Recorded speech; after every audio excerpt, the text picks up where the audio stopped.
Hello everyone, and welcome back to another video on the USA Legacy Spotlight channel. Over the past 24 hours, we've received the heartbreaking news of several extraordinary talents passing away. In today's episode, we dedicate this time to honor their memories and celebrate the legacies they leave behind. Before we begin, we kindly ask for your support. If this video or these remarkable individuals have touched your life, please give it a like as a sign of respect. Thank you. Bruce Logan.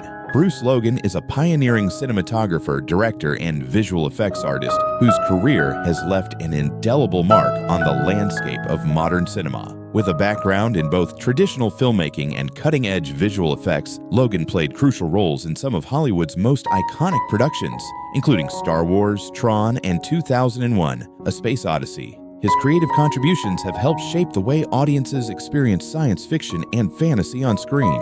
Born in London, England, Logan began his career in the British film industry before relocating to the United States, where he worked with legendary filmmaker Stanley Kubrick. As a member of the special effects team on 2001: A Space Odyssey, 1968, Logan contributed to the film's groundbreaking visual design. The project introduced him to the intricacies of motion control photography and helped establish his reputation as an innovator in the field. Logan's next major project was with George Lucas on Star Wars: A New Hope, 1977, where he worked on visual effects and photography that brought space battles and otherworldly landscapes to life. His expertise in camera work and effects photography was instrumental in crafting the film's timeless visual spectacle. In 1982, Logan served as director of photography on Disney's Tron, one of the first feature films to integrate computer-generated imagery, CGI, with live-action footage.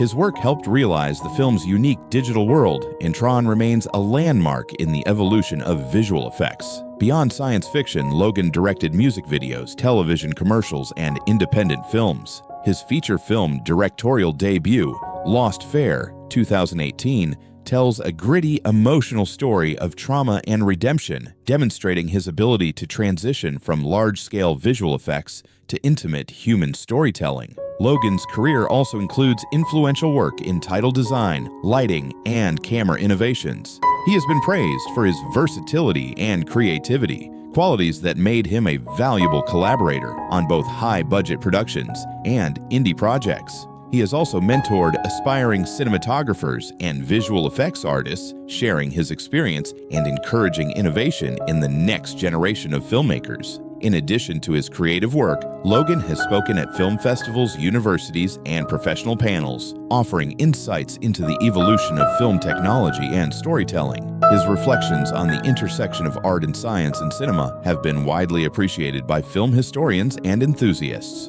Bruce Logan's legacy lies in his ability to merge technical mastery with artistic vision, from revolutionizing special effects in cinema to telling raw, emotional stories. As a director, he has consistently pushed boundaries and expanded the language of film. His contributions continue to inspire filmmakers navigating the ever-changing world of visual storytelling.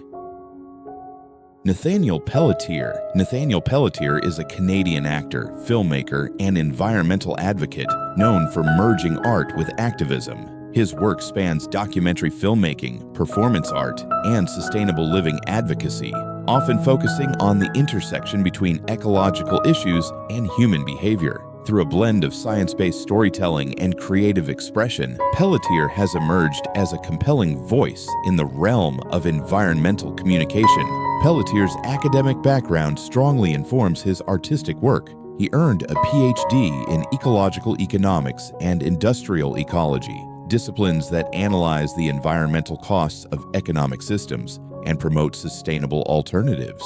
Rather than confining this expertise to scholarly work, Pelletier has consistently used multimedia platforms to reach broader audiences. One of his early prominent projects was a series of environmental documentaries that addressed pressing topics like food production systems, climate change, and resource management. In these films, Pelletier combined hard data with visual storytelling, aiming to make complex scientific issues more accessible and emotionally resonant. His 2010 documentary Sustaining Life, Earth's Balance and Human Choices gained recognition at environmental film festivals for its thoughtful integration of ecological theory and personal narrative. Pelletier presented not just the problems of ecological degradation, but also potential solutions rooted in community resilience, technological innovation, and policy reform. In addition to filmmaking, Pelletier has contributed to various scientific publications, policy advisories, and think tanks,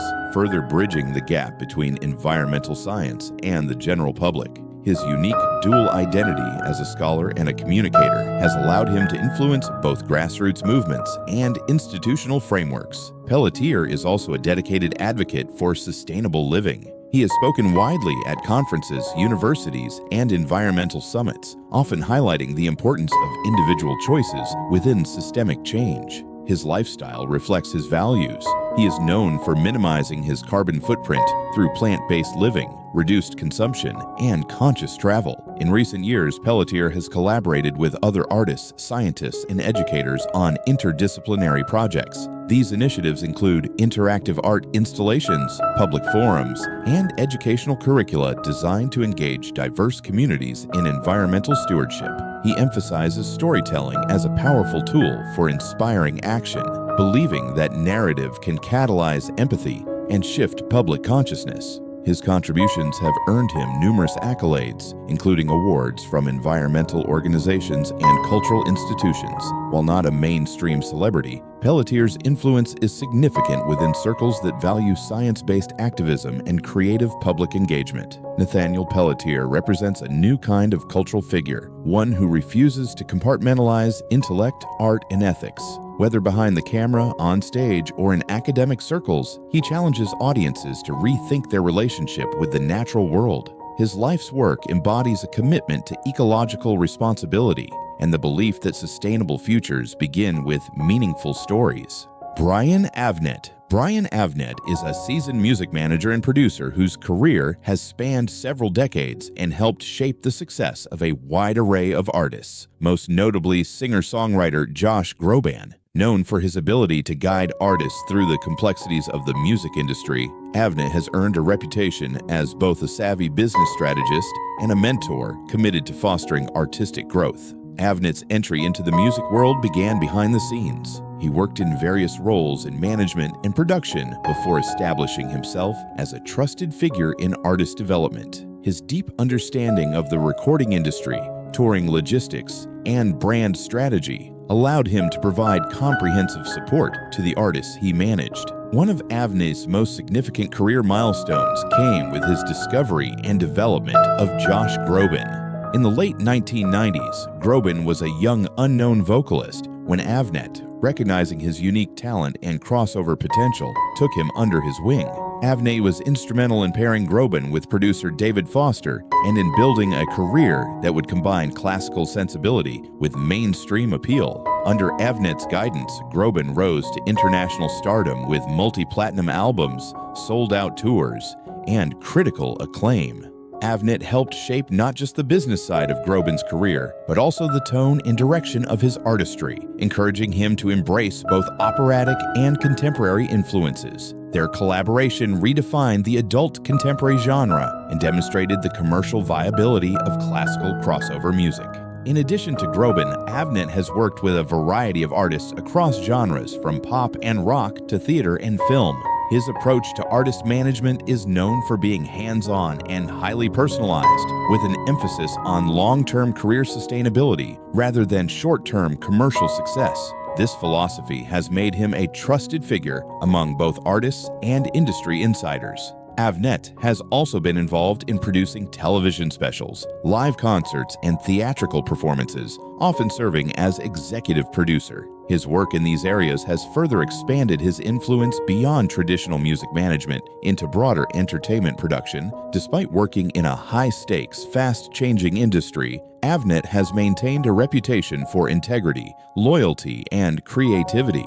He is often cited as a model of how managers can balance commercial acumen with genuine concern for their clients' personal and artistic well-being. Outside his direct work with artists, Avnet has served as a speaker, mentor, and consultant, sharing his knowledge with emerging music professionals and students. He is recognized not only for his professional success, but also for his role in elevating the standards of artist representation in the entertainment world. As of recent years, Avnet remains active in the industry, continuing to support his clients while exploring new ventures in media and performance. His legacy is reflected in the enduring careers of those he has managed, and in the broader shifts in how artists are nurtured and promoted in the modern era. Brian Avnet's influence is subtle yet significant, rooted in vision, trust, and a steadfast belief in the power of music to move audiences across the globe. Michael Romer. Michael Romer, born on January 1, 1928, in Berlin, Germany, is a distinguished filmmaker, screenwriter, and professor, best known for his quietly powerful films that delve into issues of identity, race, class, and social alienation. A Jewish refugee from Nazi Germany, Romer immigrated to the United States as a child and later became a pioneering voice in American independent cinema. Romer's early life was marked by trauma and displacement. He fled Germany at the age of 11, eventually making his way to the UK and then to the US, where he attended Harvard University. There, he developed a passion for storytelling and film, and by the 1950s, he was working on documentaries and industrial films, honing a craft that blended realism with narrative depth. His first major work as a director was Nothing But a Man, 1964. A groundbreaking film that offered a deeply human and respectful portrayal of Black life in America. Starring Ivan Dixon and Abby Lincoln, the film follows a railroad worker who struggles to maintain his dignity and support his family in the face of systemic racism. Though initially underappreciated in the U.S., the film was widely acclaimed in Europe and later reevaluated as a seminal piece of African-American cinema. Romer co-wrote the screenplay with Robert M. Young, and their collaboration marked a new chapter in socially conscious American filmmaking. The film's observational style, emotional authenticity, and minimalist aesthetic were a departure from both mainstream Hollywood and earlier race films. It was added to the National Film Registry by the Library of Congress in recognition of its cultural and historical significance. Zrania, it became another example of Romer's unique blend of intellectual rigor and emotional subtlety. Romer's later films, including Vengeance Is Mine, 1984, and Dying, 1993, continued to explore existential themes with quiet intensity. Often working with limited budgets and small crews, he maintained creative control and integrity throughout his career. Though he never achieved widespread fame, he earned the admiration of critics, scholars, and fellow artists. Romer also authored several books on filmmaking and screenwriting, where he distilled his decades of experience into clear, thoughtful guidance. His approach emphasized character development, ethical inquiry, and the power of understated storytelling. Michael Romer's legacy lies in his unwavering commitment to truth, complexity, and human dignity. He made films not for commercial appeal, but to illuminate the lives of those often overlooked, and in doing so, he helped redefine what American cinema could be. Through his films and teachings, he has left an indelible mark on the art of storytelling. Mohamed Lakhdar Hamina. Mohamed Lakhdar Hamina, born in 1934 in Massila, Algeria, is one of the most celebrated figures in North African and Arab cinema. As a pioneering filmmaker, screenwriter, and director, he is best known for his politically charged and visually stunning works that have placed Algerian narratives on the global cinematic map. His 1975 film Chronicle of the Years of Fire, Chronique des Années de Braise, won the Palme d'Or at the Cannes Film Festival, the first and only Algerian film to receive this highest honor. Lakhdar Hamina's path into cinema was deeply intertwined with Algeria's fight for independence from French colonial rule. Initially studying agriculture in Paris, he soon shifted his focus to filmmaking, studying at the renowned Centro Sperimentale di Cinematografia in Rome. Inspired by both European cinematic techniques and revolutionary ideals, he returned to Algeria and joined the National Liberation Army's information service during the Algerian War of Independence. Following Algeria's independence in 1962, Lakhdar Hamina became a central figure in establishing a national cinema that reflected the country's struggles, triumphs, and identity. His early work included the short film The Dawn of the Damned, 1965, and the feature The Winds of the Ores, 1966, which was directed by Mohammed Lakhdar Hamina's contemporary, Mohammed Lakhdar Hamina, and remains often misattributed. His international breakthrough came with Chronicle of the Years of Fire, an epic narrative that follows an Algerian peasant through the social, economic, and political upheaval leading to the outbreak of the War for Independence. The film blends historical realism with poetic imagery, presenting colonialism's brutality and the resilience of Algerian people. Its Palme d'Or win not only elevated Lakhdar Hamina, but also spotlighted post-colonial cinema globally. The film's success allowed him to explore more ambitious projects. Throughout the 1970s and 1980s, he continued to make politically potent films, often critiquing neo-colonialism and exploring themes of identity, memory, and resistance. His stylistic signature involves sweeping cinematography, non-linear storytelling, and a deep engagement with Algerian history and culture. Despite his accolades, Lakhdar Hamina's career was not without controversy. His work often challenged political norms in Algeria, leading to tensions with government authorities. Nonetheless, his stature as a cinematic pioneer endured. Later in life, Lakhdar Hamina became a mentor to young Algerian filmmakers and a vocal advocate for the preservation and revival of Algeria's film industry. He received numerous honors, including retrospectives of his work at international film festivals and awards for lifetime achievement. In recent decades, his legacy has been re-evaluated with growing appreciation for his role in shaping world cinema from the global south. His films are now studied in academic settings as key texts in post-colonial theory, political cinema, and African film history. As of the latest available records, Mohammed Lakhdar Hamina remains alive and revered, although largely retired from filmmaking. His contributions continue to influence a new generation of artists committed to storytelling as resistance. Marcel Ophuls. Marcel Ophuls, born on November 1, 1927 in Frankfurt, Germany, is a documentary filmmaker renowned for his fearless examination of historical memory, truth, and moral accountability. The son of acclaimed director Max Ophuls, Marcel fled Nazi Germany with his family and eventually settled in the United States and France, experiences that profoundly shaped his worldview and artistic trajectory. After studying at the Sorbonne and working briefly as an actor and assistant to directors like John Huston, Ophuls turned to filmmaking in the 1950s and 60s. Initially making fictional films, he shifted to documentary work in the late 1960s, where he found his true voice, melding rigorous journalism with cinematic storytelling to confront uncomfortable truths. Ophuls' breakthrough came with The Sorrow and the Pity, 1969, a landmark documentary examining the collaboration of French citizens with the Nazi regime during World War II. At a time when France preferred to emphasize resistance rather than complicity, the film exposed the complexities and contradictions of wartime behavior, featuring candid interviews with former resistance fighters, collaborators, and everyday citizens. It ran over 4 hours and broke new ground in historical documentary.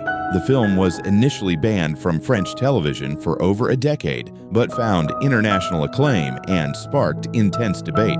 It helped reshape the national conversation about World War II and introduced a new model of investigative documentary filmmaking. Ophuls continued his critical examination of history and politics in subsequent works. His film, A Sense of Loss, 1972, focused on the conflict in Northern Ireland, while The Memory of Justice, 1976, explored the legacy of the Nuremberg trials and the moral challenges of post-war justice. These films deepened his reputation as a filmmaker, unafraid to tackle politically sensitive and ethically fraught subjects. His later masterwork, Hotel Terminus, The Life and Times of Klaus Barbie, 1988, won the Academy Award for Best Documentary Feature. The film detailed the life of Klaus Barbie, the Butcher of Lyon, a Nazi officer responsible for heinous war crimes. Ophuls' method, juxtaposing interviews with perpetrators, victims, and observers, laid bare the enduring impact of fascism, the fragility of justice, and the complicity of institutions. The film was celebrated for its emotional intensity and journalistic depth. Ophuls' style was marked by his use of long-form interviews, non-linear narratives, and ironic commentary. He often appeared in his films as a probing interviewer or narrator, adding a personal and philosophical layer to the factual record. His presence underscored the idea that history is not only about facts, but about how we interpret and remember them. Despite acclaim, Ophuls was often a controversial figure. His critiques of nationalism, institutional hypocrisy, and historical revisionism challenged audiences to confront the darker sides of human behavior, but his courage in doing so established him as one of the most significant documentarians of the 20th century. In his later years, Ophuls remained an outspoken voice on political issues and the responsibilities of intellectuals and artists. Though his filmmaking slowed, his influence remained profound in the realms of documentary film and historical scholarship. Marcel Ophuls' legacy is one of moral clarity and narrative power. His documentaries are not just records of past events, they are urgent calls to conscience, urging viewers to question, remember, and act. In an age of misinformation and historical amnesia, his work remains more relevant than ever. Benedict Cumberbatch. Benedict Cumberbatch, born on July 19, 1976 in London, England, is one of the most respected and versatile actors of his generation. Known for his distinctive voice, intellectual charisma, and transformative acting style, Cumberbatch has earned acclaim across film, television, and stage. The son of actors Timothy Carlton and Wanda Ventham, Cumberbatch was immersed in the performing arts from an early age. He studied drama at the University of Manchester and then trained at the London Academy of Music and Dramatic Art, LAMDA, where he refined the classical skills that would become a hallmark of his career. Cumberbatch gained widespread recognition for his portrayal of the brilliant, yet socially awkward detective Sherlock Holmes in the BBC's modern adaptation Sherlock, 2010 to 2017. His performance, blending razor-sharp intellect with emotional nuance, earned him international fame and numerous awards, including an Emmy. Parallel to his television success, Cumberbatch built an impressive film career. His breakthrough film role came in Tinker Tailor Soldier Spy, 2011, followed by prominent parts in War Horse, 2011, Star Trek Into Darkness, 2013, where he played the villainous Khan, and 12 Years a Slave, 2013, showcasing his range across genres and historical periods. In 2014, he received an Academy Award nomination for Best Actor for his portrayal of Alan Turing in The Imitation Game, a role that brought attention to Turing's legacy as a codebreaker and his persecution as a gay man. Cumberbatch's sensitive and detailed performance cemented his place among the most skilled actors of the decade.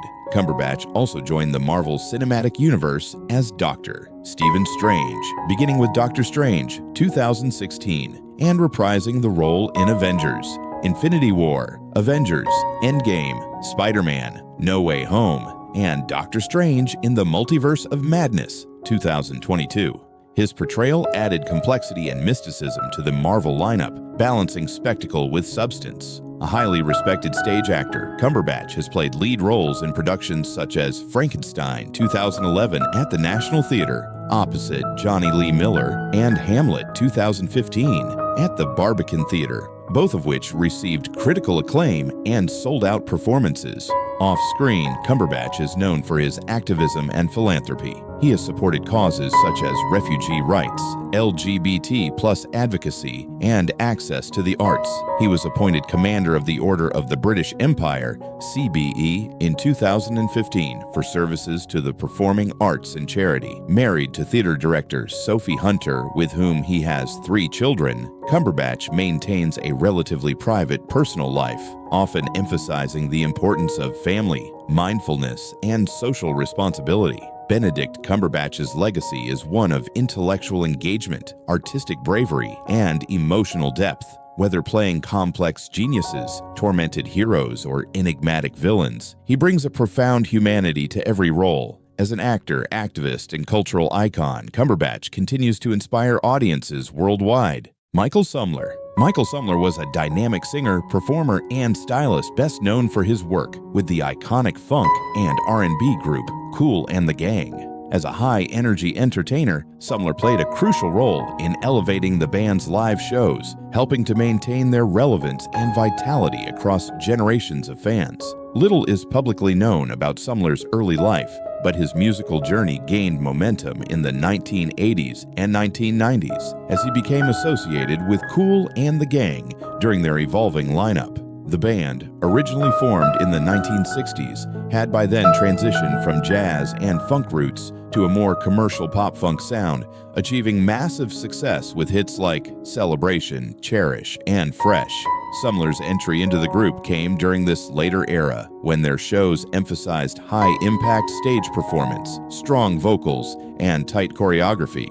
As part of the ensemble, Sumler's contributions extended beyond singing. He was also instrumental in shaping the visual and stylistic identity of the band's live act. Known for his expressive stage presence and colorful fashion, he brought charisma and energy that resonated with both longtime fans and new audiences. His background in styling and performance art helped Kool and the Gang maintain their reputation for vibrant concerts and engaging visual aesthetics. Sumler often led call and response segments, hyped up the crowd, and contributed vocal harmonies that enhanced the band's signature sound. His chemistry with other members created an electric dynamic that was especially evident during the band's international tours and televised appearances.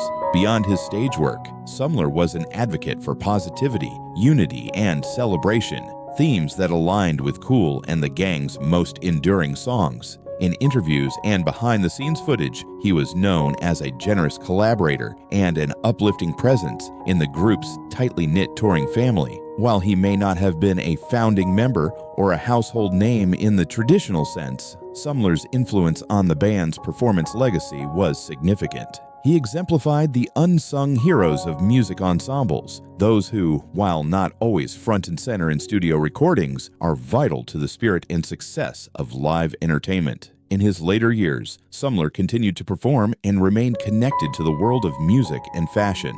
His passing was mourned within the Kool and the Gang community and among devoted fans who had experienced the joy of his performances firsthand. Michael Sumler's legacy lives on in the smiles he brought to audiences and the energy he infused into one of America's most celebrated funk bands. He proved that artistry isn't just about who writes the songs or headlines the tour. It's about presence, performance, and passion. Through his unique blend of style and sound, Sumler ensured that every stage he stepped on became a celebration. Gigi Canu is a visionary Italian music producer, DJ, and founding member of the electronic music group Planet Funk. Born in Italy in the early 1970s, Canu rose to prominence in the late 1990s and early 2000s as a key architect of Italy's electronic dance music scene. Through genre-blending productions and a forward-thinking artistic vision, he helped bring Italian electronic music into global consciousness. Canu's early musical influences included everything from 1980s synth-pop and funk to disco and punk, which shaped his diverse and eclectic musical palette. He began his career as a DJ and underground producer, experimenting with mixing styles and beats in Italy's club scene. His talent for creating infectious rhythms and emotionally charged compositions earned him respect within niche electronic circles. In 1999, Canu co-founded Planet Funk with fellow producers Alex Neri, Sergio Della Monica, and keyboardist Domenico Gigi Canu, often confused as an alternate reference to Gigi. Their unique fusion of house, rock, and electronic pop distinguished them from other European acts at the time. Their debut album, Non-Zero Sumness 2002, was both a critical and commercial success. The album's lead single, Chase the Sun, became a breakout hit, dominating European dance charts and becoming a fixture at clubs and sports stadiums. With its catchy melody and hypnotic progression, the track exemplified Planet Funk's ability to create crossover music that appealed to both underground and mainstream audiences. Other hits from the album, such as Inside All the People and The Switch, further solidified the group's reputation. Canu was known as the creative engine behind the band's sonic experimentation. He brought together analog synths, live instrumentation, and soulful vocals to craft songs that were as emotionally resonant as they were danceable. He was also deeply involved in the visual and conceptual aspects of Planet Funk's work, helping design album art, music videos, and stage setups that enhanced their futuristic aesthetic. Throughout the 2000s and 2010, Planet Funk released several more albums, including The Illogical Consequence, 2005, and Static, 2006, while touring extensively across Europe and Asia. Canu's work extended beyond Planet Funk as well. He collaborated with other producers, remixed tracks for various artists, and mentored up-and-coming Italian electronic musicians. In addition to his studio prowess, Canu became a regular presence at major European music festivals and in Ibiza's vibrant club scene. His live DJ sets were celebrated for their energy and seamless blending of genres. He remained committed to pushing musical boundaries, always exploring new technologies and trends while maintaining the emotive core of his music. Canu's impact on Italian music is profound. He helped elevate the country's electronic music profile, showing that Italian artists could compete on the international stage with innovation and style. His production techniques influenced a generation of Italian DJs and producers, many of whom credit him with showing how to fuse commercial appeal with artistic depth. As of recent years, Canu continues to create music, perform live, and explore multimedia projects. Though less prominent in the charts, his legacy endures in the sonic signatures and ethos of the electronic music he helped pioneer. Gigi Canu's career stands as a testament to the power of collaboration, experimentation, and cultural fusion. Through his work, he not only entertained but expanded the boundaries of what electronic music could be. Al Foster, born on January 18, 1943 in Richmond, Virginia, is a revered American jazz drummer whose innovative style and impeccable timing have made him a key figure in the evolution of modern jazz. Best known for his long-standing collaboration with Miles Davis, Foster's contributions have helped shape the sound of jazz from the 1970s onward, fusing traditional and contemporary influences into a genre-defining rhythm. Raised in Harlem, New York, Foster showed an early affinity for rhythm. By his teens, he was already playing professionally, influenced by drummers such as Art Blakey, Elvin Jones, and Max Roach. His technical precision and musical sensitivity quickly earned him recognition, and by the mid-1960s, he was recording with prominent jazz musicians. Foster's major breakthrough came in 1972 when he joined Miles Davis's ensemble. At a time when Davis was exploring jazz fusion and experimental sounds, Foster provided a steady yet dynamic anchor. He played on pivotal albums such as In Concert, Big Fun, and Agartha, helping Davis transition into an electric genre-blending era. What set Foster apart was his ability to adapt, seamlessly moving between hard bop, fusion, funk, and avant-garde jazz. His tenure with Davis continued through Davis's initial retirement in 1975 and resumed when Davis returned to performing in 1981. During this second period, Foster toured extensively and recorded albums like The Man with the Horn and We Want Miles. He remained Davis's drummer of choice until 1985, making him one of the few musicians to serve with Davis across two distinct phases of his career. Beyond Miles Davis, Foster has collaborated with a who's who of jazz legends, including Herbie Hancock, Sonny Rollins, Joe Henderson, McCoy Tyner, Dexter Gordon, and Stan Getz. His ability to adapt his playing to different styles and settings made him a highly sought-after sideman, while his musicality and discipline earned respect across generations. Foster is also a distinguished bandleader. His albums, including Brandon, Love, Peace and Jazz, and Inspirations and Dedications, showcase his compositional talents and leadership skills. These recordings blend intricate rhythms with emotional depth, affirming Foster's place not just as a great drummer, but as a complete artist. Known for his humility and professionalism, Foster has served as a mentor to younger musicians and continues to perform internationally well into his later years. His presence on stage remains as vital and expressive as ever, a testament to his enduring passion for the music. Al Foster has received numerous accolades throughout his career, including being honored at international jazz festivals and earning lifetime achievement recognition from various jazz organizations. In 2022, he was named a NEA Jazz Master by the National Endowment for the Arts, one of the highest honors in American jazz. Foster's legacy lies in his ability to both preserve and innovate. He bridged the gap between acoustic and electric jazz, upheld the traditions of bebop, and contributed to the new directions that jazz explored in the late 20th and early 21st centuries. As a drummer, composer, and collaborator, Al Foster continues to inspire musicians and audiences alike with a rhythmic voice that speaks across time and genre. Bernard Kerik, born on September 4th, 1955 in Newark, New Jersey, rose from humble beginnings to become one of the most prominent figures in American law enforcement during the early 2000s. His journey, however, was marked by dramatic highs and lows, from being hailed for his leadership during the September 11th attacks to later serving time in federal prison for corruption. Kerik's early life was shaped by hardship. His mother, a sex worker, died when he was young, and he grew up in poverty. He dropped out of high school and joined the U.S. Army, where he served as a military police officer in Korea. After his discharge, he took various jobs in the private security sector, including working in Saudi Arabia for the royal family's security services. Kerik joined the New York Police Department, NYPD, in 1986, eventually rising through the ranks due to his assertiveness and street-smart tactics. He caught the attention of then-Mayor Rudy Giuliani, who appointed him as Commissioner of the New York City Department of Correction in 1998. There, he introduced aggressive reform strategies that reportedly reduced violence and recidivism. In 2000, Kerik was appointed NYPD Commissioner. His tenure gained international attention in the aftermath of the September 11th terrorist attacks. As commissioner, he coordinated the department's response and became a public symbol of New York's resilience, often appearing in press briefings alongside Giuliani. For many, he embodied the courage and resolve of the city during its darkest hours. Following his work during September 11th, Kerik received widespread acclaim. He was awarded the NYPD Medal for Valor and the Presidential Medal of Freedom by President George W. Bush.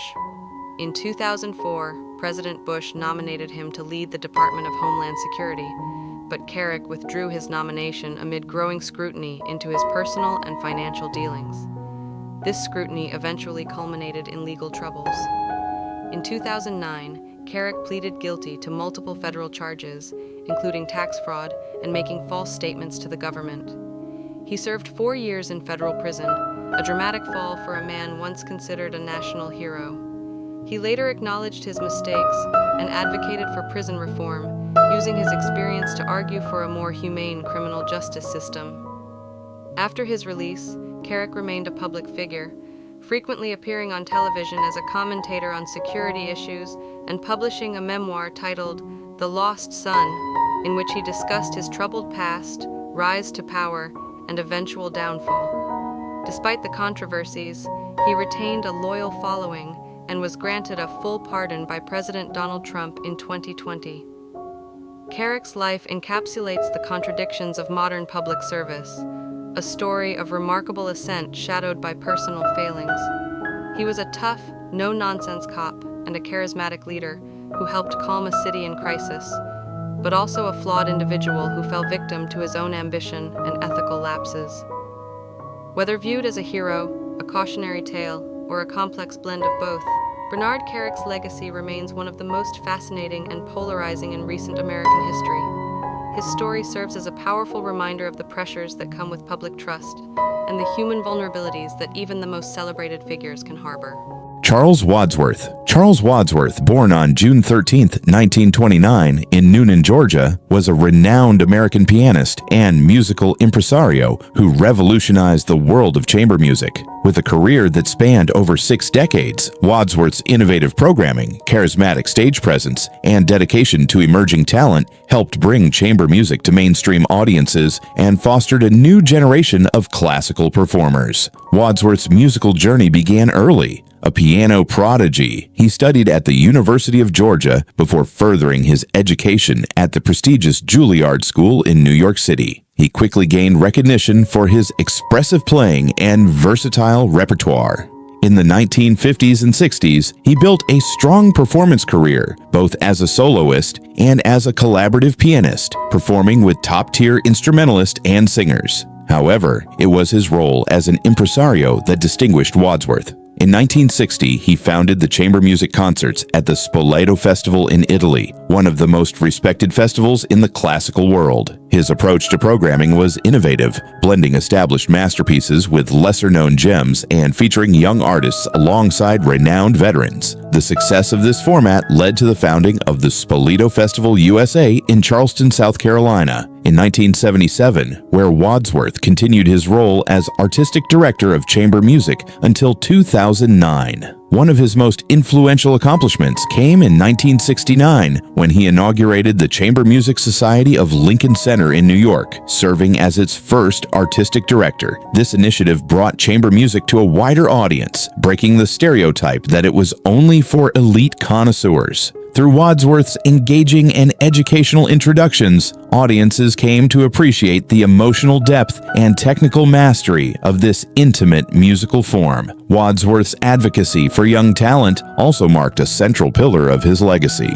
He gave early exposure to now celebrated musicians including Yo-Yo Ma, Kathleen Battle, and Dawn Upshaw. His mentorship and keen eye for emerging stars helped shape the careers of numerous artists who would later dominate the classical world. Beyond his work in festivals and society programs, Wadsworth was also a prolific performer. He toured extensively, performed at the White House for multiple presidents, and was a fixture in major concert halls across the globe. His contributions to music were recognized with numerous awards, including the Order of Merit of the Italian Republic and several honorary doctorates. Wadsworth remained active well into his later years, continuing to perform, lecture, and curate musical events with the same passion that defined his early career. Known for his Southern charm, wit, and deep musical insight, he was beloved not only by audiences, but also by the musicians with whom he collaborated. Charles Wadsworth passed away on March 26, 2023, at the age of 93. His death marked the end of an era, but his influence endures in the institutions he shaped, the artists he mentored, and the audiences he inspired. Through his life's work, he redefined chamber music for the modern era, making it accessible, vibrant, and full of life. Tina Elg, March 9, 1930, May 15, 2025. Tina Elg's journey began in war-scarred Helsinki, where a musical household nurtured her earliest steps at the Finnish National Ballet. By age 16, she was already touring Europe. Stockholm's Royal Ballet School, Gothenburg's Opera Academy, and London's Sadler's Wells refined her technique until MGM Scouts offered a 7-year contract in 1957. Hollywood breakthrough. Her American debut, opposite John Simmons in George Cukor's Les Girls, showcased her precise footwork and natural stage charm, qualities that earned her glowing notices from Variety and The Hollywood Reporter. MGM pitched her as the next European ingenue, but within 2 seasons, she demanded roles where she could act as well as dance. Broadway and beyond stage landings followed. In 1974, she earned her first Tony nomination for the revival of Where's Charlie?, delighting New York critics with her comedic timing and vocal grace. 8 years later, she returned to Broadway in 9, playing the mother of a tormented filmmaker, a performance that blended understated warmth with commanding presence and won her a second Tony nod. Screen and soap opera LG's versatility extended to television. On One Life to Live, she portrayed Olympia Buchanan, a matriarch whose family scandals made daytime history. Over 150 episodes, she navigated betrayal forgiveness cycles, and a climactic fall that remains one of the genre's most replayed stunts. Personal life and honors. Twice married. First to Swedish entrepreneur Carl Poca Bjornheim, their son Raoul became a celebrated jazz guitarist. Then to educator Rocco Caporali. Tina balanced family with relentless rehearsal schedules. She returned to Finland in 2008, teaching at the Helsinki Theatre Academy and mentoring dancers until her final season at 92. In 2004, she received Finland's Order of the Lion for her cross-continental contributions to culture. Tina Elg passed away peacefully on May 15, 2025 at age 95, closing a career that bridged ballet raves, Hollywood musicals, and Broadway triumphs.